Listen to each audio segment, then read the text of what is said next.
স্ক্রিপ্টটা, আমার যদি স্ক্রিপ্টটা পছন্দ হয় তখন আমি সেভাবেই আসলে অনস্ক্রিনে আসি, আমার নিজের কোনো এক্সট্রা কিছু থাকে না। তো এটা পুরোটাই আমি বলবো উজ্জ্বল ভাইয়ের ক্রেডিট, যে উজ্জ্বল ভাই আমাকে ডিফারেন্ট ওয়েতে লাবণ্য দাশগুপ্ত, যাকে সবাই এক ধরনের ভিলেন চরিত্রেই আসলে বানিয়ে রাখতে পছন্দ করেন, সেই জায়গা থেকে একদম মাঝামাঝি একটা পর্যায়ে নিয়ে আসা, এবং লাবণ্যর প্রতি যে মানুষের একটা সহমর্মিতা আসতে পারে, সেটা উজ্জ্বল ভাইয়েরই ক্রিয়েশন আমি বলবো ডেফিনেটলি। আর নাটক, টিভিসি এগুলো তো আসলে খুব ভ্যারিয়েশন আসলে থাকে না। একটা নর্মাল সময় দেখা যায় এক কেন্দ্রিক একটা গল্প হচ্ছে, এখন যেমন পারিবারিক কেন্দ্রিক গল্পগুলো নাটকে অনেক বেশি ভিউজ হচ্ছে বা মানুষজন পছন্দ করছেন। সো সেটা আসলে স্রোত যেদিকে যাচ্ছে সেদিকেই আমাদের এগোতে হয় নাটকের ক্ষেত্রে, বা টিভিসি ওবিসি যাই বলি না কেন। কিন্তু সিনেমার ক্ষেত্রে আসলে আমার মনে হয় এটা তো আসলে অনেক বড় একটা screen, larger than life. So এই জায়গাটাতে আসলে কম্প্রোমাইজ করার কোনো সুযোগ থাকে না, এই জায়গাটাতে আসলে ফাঁকি দেওয়ার কোনো সুযোগ থাকে না, তাহলে সেটা দর্শকের চোখে ধরা পড়বেই মাস্ট।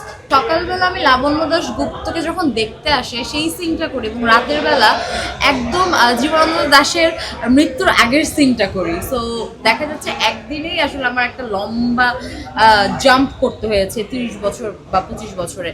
সো সেই জায়গাটা পুরোটাই হেল্প করেছে আমাকে স্ক্রিপ্ট, কারণ স্ক্রিপ্ট আমার কাছে মোটামুটি ওহির মতো ছিল, এবং টপ টু বটম আমার পুরোটাই আত্মস্থ থাকতো। তো সেই ক্ষেত্রে আসলে নিজেকে মনস্তাত্ত্বিকভাবে চেঞ্জ করতে বয়সের ওই চেঞ্জেসটা আমার খুব একটা কষ্ট করতে হয়নি। কালার এক্সপার্ট এবং ডার্ক স্যাপ সমৃদ্ধ অরিক্স অ্যাডভান্স ডিটারজেন্ট পাউডার, আপনার লন্ড্রি এক্সপার্ট।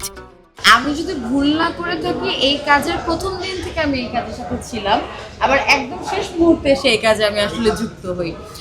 মাঝখানে ব্যাটে বলে একটু টাইমিং, শুটিং স্কেজুল সব কিছু মিলছিল না, কিন্তু যখন প্রথম দিন আমি স্ক্রিপ্টটা হাতে পাই অডিশন দিতে গিয়ে, আমি উজ্জ্বল ভাইকে বলেছিলাম যে ভাইয়া আমি আরেকদিন এসে অডিশনটা দিই, কারণ স্ক্রিপ্টটা দেখে আমার কাছে মনে হয়েছিল যে এই কাজটা আমি করতে চাই না, এই কাজটা আমাকে করতে হবে। সো যেহেতু আমাকে কাজটা করতে হবে, তার মানে আমার ওই প্রিপারেশনটা লাগবে আসলে। সো আমি এমনি এমনি গিয়ে একটা অডিশন দিয়ে আসতে চাইনি, তারপর তো হয়ে গেল। এবং যখন আমি আসলে প্রথম সিন শ্যুট করার পর উজ্জ্বল ভাই বললেন ওকে শট, তখন আমি আসলে বিশ্বাস করা শুরু করলাম যে না, আমি লাবণ্য দাশগুপ্ত এবং সিনেমাটা আমার করা হচ্ছে। আপনারা যারা বনলতা সেন দেখেছেন, গল্পটাই এমন, এত অন্বেষণের গল্প, এত খোঁজার একটা গল্প।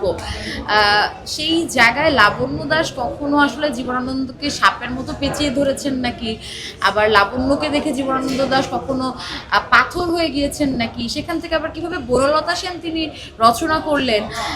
একটা মানুষের যদি এতই নেগেটিভিটি থাকে অর্ধাঙ্গিনীর, তাহলে আমার মনে হয় না যে তার সাথে যে মানুষটা বাস করেন তিনি এত মূল্যবান লেখাগুলো আসলে লিখতে পারেন। সো আমার কাছে যেটা মনে হয়েছে, নতুনভাবে উজ্জ্বল ভাই যেভাবে লাবণ্য দাশগুপ্তকে পোর্ট্রেট করতে চেয়েছেন, আমি যতটুকু চেষ্টা করেছি, এটা আমার জন্য অনেক বড় পাওয়া হয়ে থাকবে, ডেফিনেটলি আমার ক্যারিয়ারের জন্য অনেক বড় পাওয়া হয়ে থাকবে। কালার এক্সপার্ট এবং ডার্ক স্যাপ সমৃদ্ধ অরিক্স অ্যাডভান্স ডিটারজেন্ট পাউডার, আপনার লন্ড্রি এক্সপার্ট।